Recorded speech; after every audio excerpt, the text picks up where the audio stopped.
it feel like finding the right concealer for your more mature under eye areas feel like a never-ending job? Or maybe you're like me and you've got a drawer full of concealers, always looking for that next one that's gonna change the way you put on your makeup. Well, today's Friday Face Off, we're going to test two very popular concealers. One of them has only been out on the market for about 2 months, and it might be the game changer your more mature dry under eyes are looking for. If we haven't met before, hi, I'm Jody, I'm 55. Think of me as your midlife beauty bestie. And every 2 weeks I do a Friday Face Off. It's coming out on Thursday because I used to launch videos on Friday, but now I do them on Thursday. But we didn't want to change the name of Friday Face Off because, well, Thursday Face Off just doesn't have the same ring to it. In today's Friday Face Off, we're going to do a side-by-side application and 8-hour wear test for two very popular concealers. One is the Estee Lauder Double Wear 24-Hour Stay in Place, which I have loved until I ran across the RMS Revitalize Hydra Concealer. So, which one is going to go the distance on more mature under eyes? We're gonna get into it, and you're definitely gonna wanna stay to the end after we've had both of these concealers on for 8 hours to see which one still covers, which one still looks good, and well, let's get into it.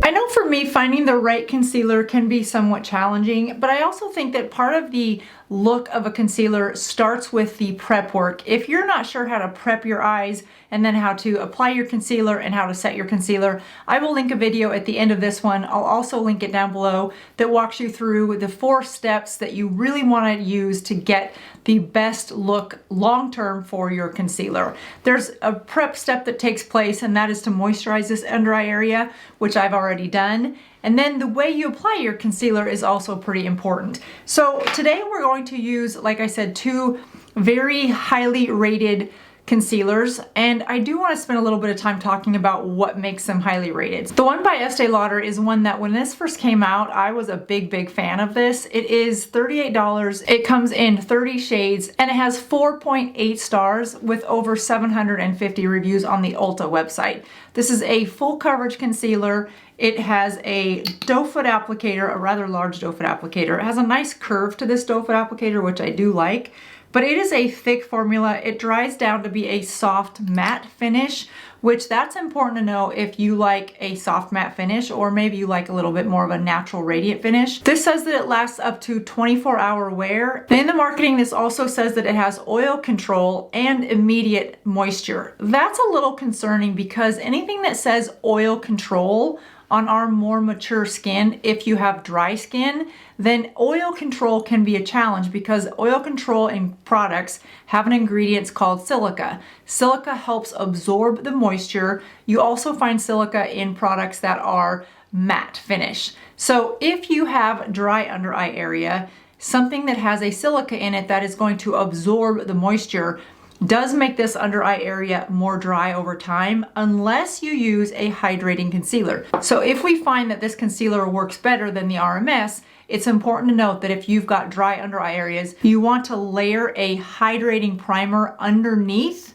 your concealer first so that the silica is pulling moisture from the hydrating primer and not from your skin. You'll see the ingredient silica in a lot of makeup products, primarily foundations and concealers. It doesn't mean you can't use those products, it just means you want to put a hydrating primer between your skin and that product so that silica is pulling moisture from something and not your skin. The way I like to apply concealer is on the back of my hand first, because you don't need a lot when it comes to more mature skin. This is a creamy formula, but it is pretty thick, and I will put it, you can see the little bit of discoloration. If you find that you have more discoloration under your eyes and you need to neutralize it first, you can go in with this Cossus. I really like the Cossus color correctors. This one is in pink. I don't have a lot of discoloration today, so I'm not going to need to do that. I'm gonna start with that concealer out in this outer corner. I have a natural divot from my cheekbones being a little bit higher, and as I've gotten older, I'm getting a little bit of a sunken look right here, which does create a shadow, which I like to pull forward with brightening or lightening that area. Now with more mature skin, you want your concealer to be 1 shade lighter than your foundation. I have this in 1N, and it's about the right shade. It might be 1 shade too bright, but it works okay. And I'm not taking that concealer all the way up to my under eye area or my lash line. I'm actually leaving a little bit of underneath because I do already have on some shadow for an eyeliner. But you want to just pat in that concealer really well. You can see how nice this concealer covers the discoloration. It neutralizes that area. It also brightens. Because of that thick full coverage formula, it covers up a lot. It is more flexible than many full coverage concealers, which is why I think I have liked it so much. But again, you want to start with that moisturizer and a primer underneath if you have dry under eye areas. And I don't even remember in high school or in college, I don't remember having oily under eye areas. I mean, maybe I did, but I don't know why a concealer has to be oil control. But for those of you that have oily skin, let me know in the comments, do you have oily under eye area too? I used to have pretty oily skin, but I don't remember my under eye area being oily. All right, so now that that concealer is on, you can see how well that covered.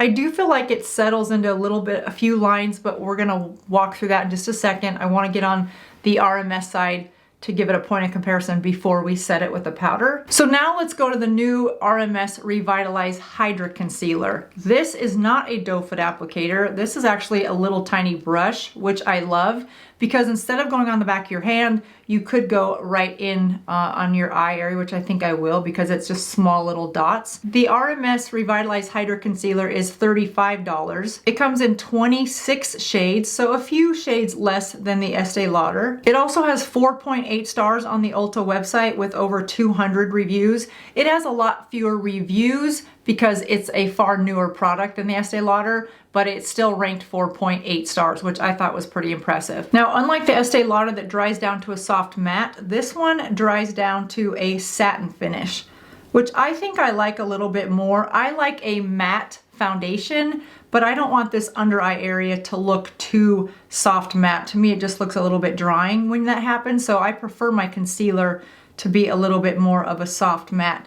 Now, what I loved about the RMS right off the bat, you guys, is I watched Rosemary Swift give a demonstration on this concealer in a live stream recently with Glam Girl Gabby, and the way she applied it was so quick, and she just did exactly what I did. She put it on her finger, tapped it in, and carried it right up through the temple, which you want to do if you have more mature skin. If you are losing volume through here, you definitely want to put a little bit of that lighter concealer right up in this hollow area. It just makes it look a little more full and less hollow. And if your concealer is one shade lighter than your foundation anyway, then it's good just to kind of tap it back up into this area. Now, because that RMS is a little bit less thick of a formula than the Estee Lauder, it's a little bit easier to work with. I'm just gonna put them both on the back of my hand so you can see the difference in the shades. In the RMS, I have WN04. They have a fantastic shade match on their website, so I would definitely check that one out. I'll put a link below to both of these. Also, the RMS formula is a little bit softer, more flexible to work with because it's not quite as thick of a formula as the Estee Lauder. Both look really pretty on the skin. They both covered. I have a couple freckles under my eyes that I absolutely love to cover up with concealer. I don't like those to show, and both concealers did that. So upon application, I think they both look nice. They both covered what I wanted them to cover. And this one, the RMS one's just a little bit easier to work with because of the formula. Now, before I set these, which I would recommend that you set your concealers with a powder, the smallest amount of powder for those of us with more mature eyes. Before you do that, you wanna look up, look down, kind of squint a few times so that whatever makeup is going to settle, it goes ahead and settles now. And then you can go back in and press out those settle lines from the concealer, because once we set this concealer with a powder, it's really going to be set in place. So for me, I'll just pull on the thicker part of the skin right on my cheek and press out any of those settle lines.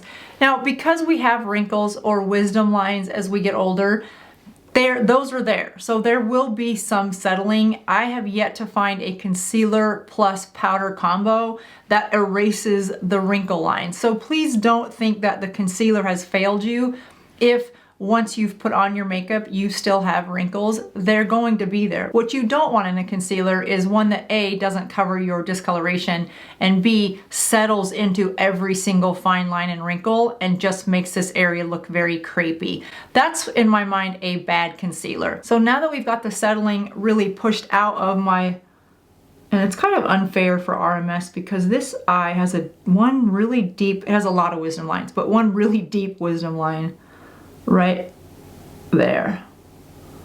I'll get that concealer out of there. Now to set these two concealers, I'm going to use the Bright Fix by Fenty Beauty. I have it in shade Rose Quartz.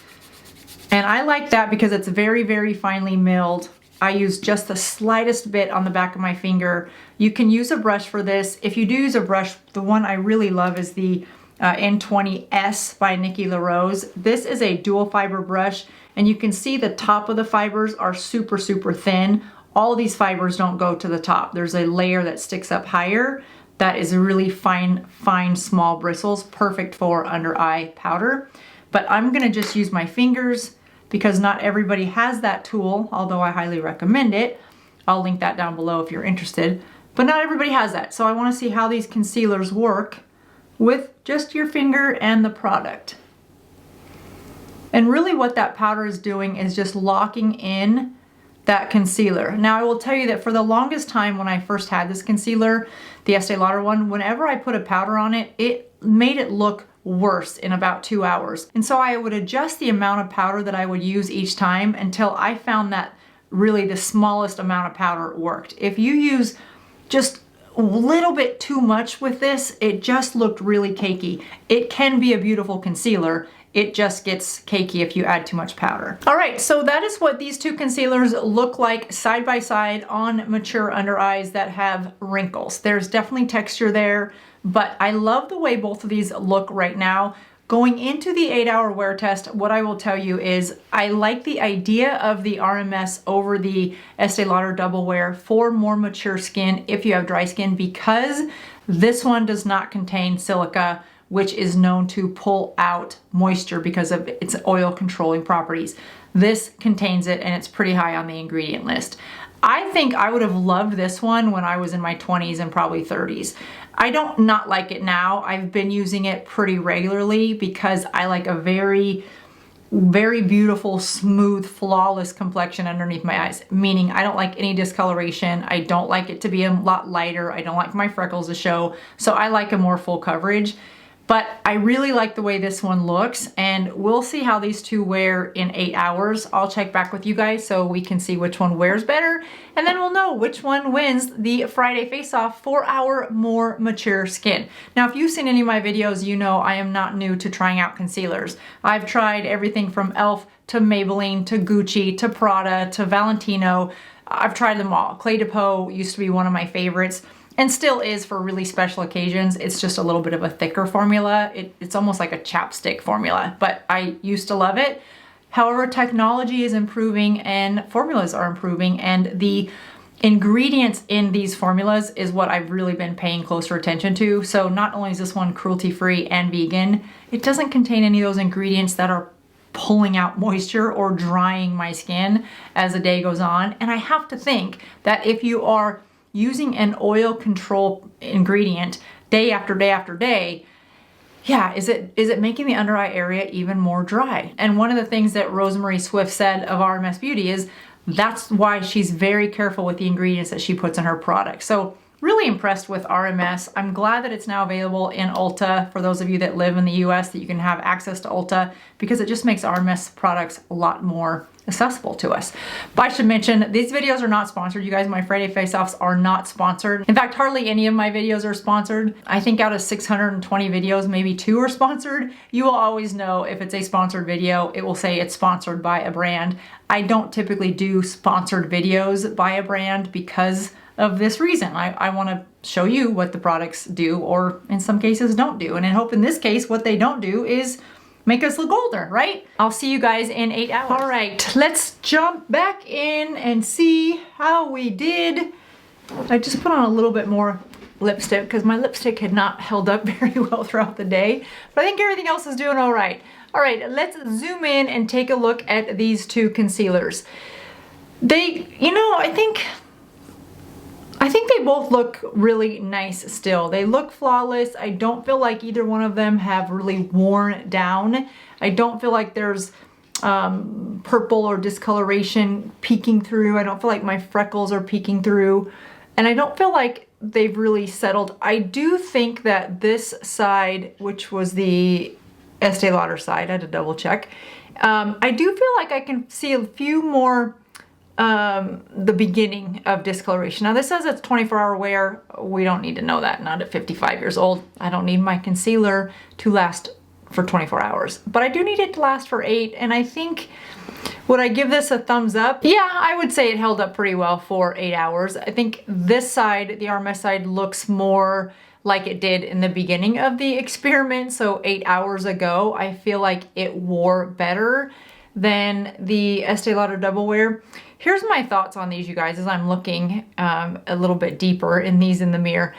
I feel like the RMS looks more natural, and maybe it's because the Double Wear is that soft matte, so it just dries down to be more matte.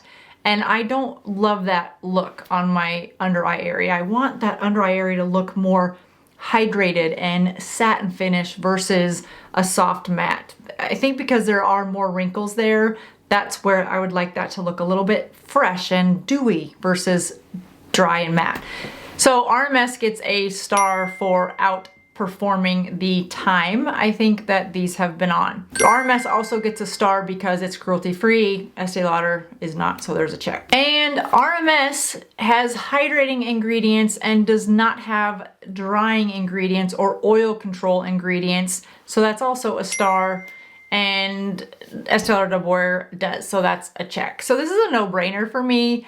I think if we have more mature under eyes, looking at trends and what's viral in terms of concealer is good from an information perspective, but why it's trending is not going to work on our more mature skin. We have got to look for ingredients that not only hydrate, but don't dehydrate. And that's just not something I really thought about in my 40s, and I don't even think I thought about it up until maybe a couple years ago. But if you've got dry skin, not everybody that has mature skin has dry skin, so I do understand that. If you still have your oily skin and you're more mature, then good for you. I am very envious. I hated my oil skin that was prone to breakouts in my teens and 20s and even 30s, but man, boy, I miss those days. I would love a little bit more oil in my skin. If you have dry skin, looking for ingredients that hydrate your skin and don't contain oil controlling ingredients, it's just that extra little step that we need to take, but it makes a really big difference. So as you're learning to work with your more mature skin, knowing how to apply your makeup, what techniques to apply, but also ingredients that hydrate if you have dry skin, and taking that a step further and using ingredients or formulas that don't dehydrate your skin or have oil controlling properties. And there are ingredients that help with the product to last longer. Those typically are also drying to the skin. So for more mature skin, we just have to take an extra step and look at the ingredients with maybe a different set of eyes, different lens than we did before, but that's okay. We're still here. We're alive to do that. So with a grateful heart, I will take one more step to look at the ingredients and just make a couple of adjustments and look for products and brands that truly support and promote those of us with more mature skin instead of just every once in a while throwing a lady with gray hair on their marketing and make us think that that's now for mature skin. We deserve better. So that's why I think this video was really helpful to me. I had not done a side-by-side comparison with these two concealers before, and I knew I liked both, but it wasn't until I started really understanding, yes, I like them both, but is one helpful to my skin long-term and is one working against my skin long-term? And that became a no-brainer for me. So there you go, my Friday face-off winner for concealers, and specifically concealers for those of you with more dry under eye areas. This is a no-brainer. This is an absolute no-brainer, the RMS Revitalize Hydra Concealer. All right, you guys, that does it for me. If you like these videos, be sure to let me know in the comments. Give me a thumbs up if you like Friday face-offs. I do them every other Thursday. Doesn't matter what day you watch them, but let me know if there is a product comparison that you would like to see in an upcoming Friday face-off. I'm going to take these off because I don't need them anymore. We're done. We're done. We know what concealer we like, and who am I kidding? What am I fluffing up my hair? It's been a long day. I'm gonna go wash all this off and get my jammies on, and then that's pretty much it. All right, you guys, thanks so much for watching. I'll see you in just a couple days. Bye-bye.